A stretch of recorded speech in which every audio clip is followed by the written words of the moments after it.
बिस्मिल्लाहिर्रहमानिर्रहीम। अस्सलाम वालेकुम। कैसे हैं सब लोग? उम्मीद करता हूँ सब लोग खैरियत से होंगे। जी, तो हमने शुरू किया था chapter number 4 the cell first year biology से, और उसका पहला लेक्चर है। उसी पहले लेक्चर का दूसरा पार्ट आज हम इंशाल्लाह इस वीडियो में डिस्कस करेंगे।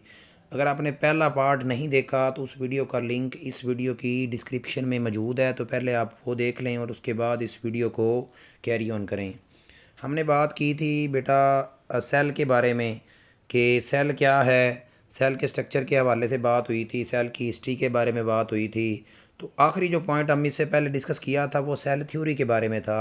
सेल थ्योरी कैसे बनी थी? बेसिकली दो साइंटिस्ट थे, एक का क्या नाम था, थॉडर श्वान था, और दूसरा कौन था, शील्डन था।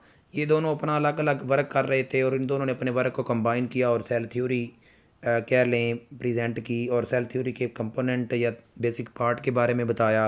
इसके बाद कुछ फर्दर साइंटिस्ट थे जिन्होंने सेल के बारे में, जो सेल का जो काम था, इसको एलेबोरेट किया था। उस काम को आज हम देखते हैं। सबसे पहले एक कंसेप्ट था ए बायोजेनेसिस का, या जिसका दूसरा नाम स्पॉन्टेनियस जनरेशन। ये क्या कंसेप्ट है? इसके मुताबिक ये था कि जितनी भी लाइफ मौजूद है ना आज के दौर में, या जो लाइफ का जो ओरिजिन है, इसका नॉन लिविंग थिंग से ओरिजिन हुआ है। और ये बहुत ही पुराना आइडिया है। इसके मुताबिक यही था कि लिविंग थिंग हैं वो ओरिजिनेट हुए हैं नॉन लिविंग थिंग से। और इसी तरह से ये कहता है कि जो सेल है वो भी सिंपल इसी तरह से क्या हुआ है, एक सेल है और वो भी ये सेल ओरिजिनेट हुआ है नॉन लिविंग थिंग से कह लें, या नॉन लिविंग सेल से। और ये अपने टाइम पे बहुत ही मशहूर था। और इसको बाद में क्या कर दिया गया, डिसप्रूव कर दिया गया, रॉन्ग साबित कर दिया गया। अब रॉन्ग साबित किसने किया? एक साइंटिस्ट था रिडोल्फ विर्चू। इसने अपना काम किया था कब? 1855 के अंदर।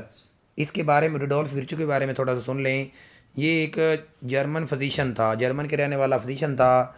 और इसने कहा कि जो एक सेल है ना, वो सेल ओरिजिनेट होता है, क्या लें, अराइज करता है from the division of old cell. मिसाल के तौर पे ये एक अगर सेल है ना, तो ये बना कैसे है? इसने कहा कि इससे पहले जो मौजूद सेल है ना, वो क्या करेगा, डिवाइड करेगा और नए सेल बनाएगा। ये वाले जो सेल हैं ये किस तरह से बने हैं? पहले से मौजूद इस सेल से क्या करें, बनते हैं।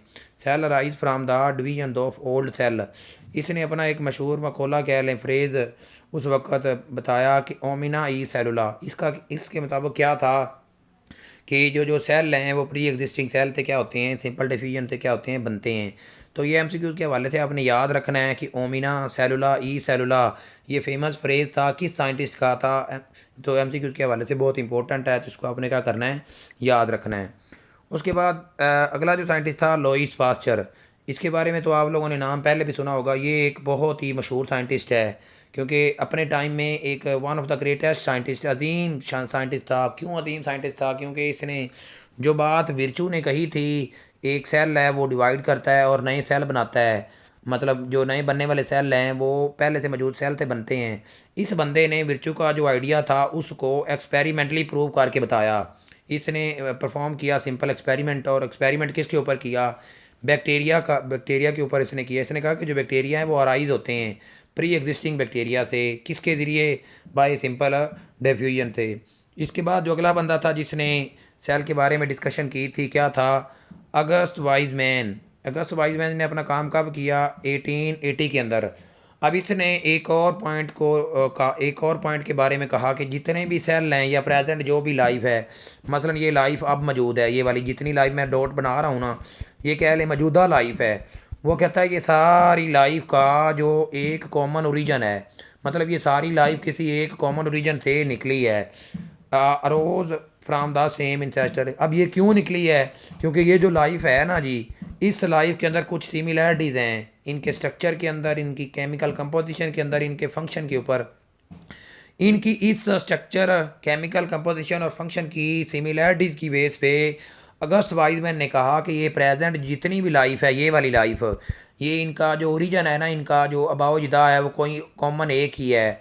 इसके बारे में इसने बताया। अब इसके बाद हम बात करते हैं सेल को देखने के लिए या ये जो मॉडर्न थ्योरी बनी थी, या मॉडर्न थ्योरी के पास्टुलेट क्या थे। अब आपको पता है ये मॉडर्न थ्योरी के 3 पास्टुलेट हैं और सारे लोग जानते हैं, क्योंकि आप इनको पहले भी पढ़ चुके हैं इन 3 पास्टुलेट को। कैसे? All organism are composed of one और मोर सेल। जितने भी जानदार हैं वो एक या एक से ज़्यादा सेल पर मिश्रित बने होते हैं।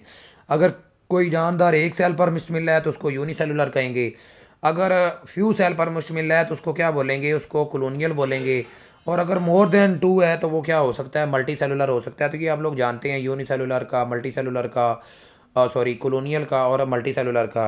इसके बाद दूसरा इसका पॉइंट क्या था, दूसरा इसका पास्टुलेट क्या था, all cell arise from pre existing cell. ये कहता है कि ये सेल है ना, ये मिसाल के तौर पे जितने भी सेल हैं ये पहले से मौजूद जो सेल हैं उनसे क्या होते हैं, ओरिजिनेट होते हैं।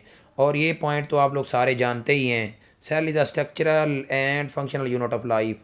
किसी भी लाइफ की जो बुनियादी इकाई है वो क्या है, सेल है, और ये इसका स्ट्रक्चरल और फंक्शनल यूनिट है। इसके बाद हम बात करते हैं सेल को देखने के लिए माइक्रोस्कोप के हवाले से कुछ हमारी डिस्कशन होगी। तो अगर बात करें, सबसे पहले आपको पता होना चाहिए रेजोल्यूशन ऑफ अ डिवाइस। किसी भी डिवाइस की जो रेजोल्यूशन है, वो रेजोल्यूशन क्या होता है, बेसिकली एबिलिटी होती है किसी भी दो पॉइंट को दिखाने की। मतलब ये दो पॉइंट आपको नज़र आ रहे हैं, इन दोनों पॉइंट के दरमियान जो फासला जो है उनको क्लियर दिखाना बेसिकली क्या है, ये रेजोल्यूशन है। Ability to differentiate between two point को दिखाने की क्या, इसको क्या कहते हैं, रेजोल्यूशन कहते हैं। इंसानी आँख की जो रेजोल्यूशन पावर है वो कितनी है, 1 मिलीमीटर है।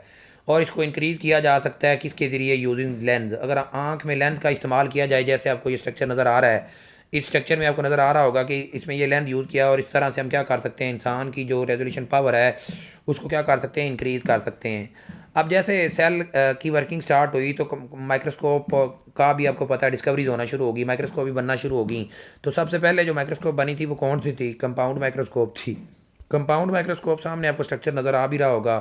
तो कंपाउंड माइक्रोस्कोप के डिफरेंट तरह के आप कह लें कंपोनेंट हैं। मसलन ये इसका क्या है, ये इसका ओकुलर लेंस है, ये इसका हेड है, ये ऑब्जेक्टिव लेंस है, ये स्टेज है, स्टेज क्लिपर हैं, ये नोब्स हैं, ये इसका आर्म्स है, ये मिरर्स है, ये सूरज लाइट फॉल आउट होती है, ये इधर ऊपर जाती है, और ऑब्जेक्टिव लेंस इधर स्टेज के ऊपर आपने कोई भी अपना ऑब्जेक्ट रखा होता है, ऑब्जेक्टिव लेंस उसके ऊपर देखता है, और इस ओकुलर लेंस से हम उसको देखते हैं तो हमें नज़र आ जाती है।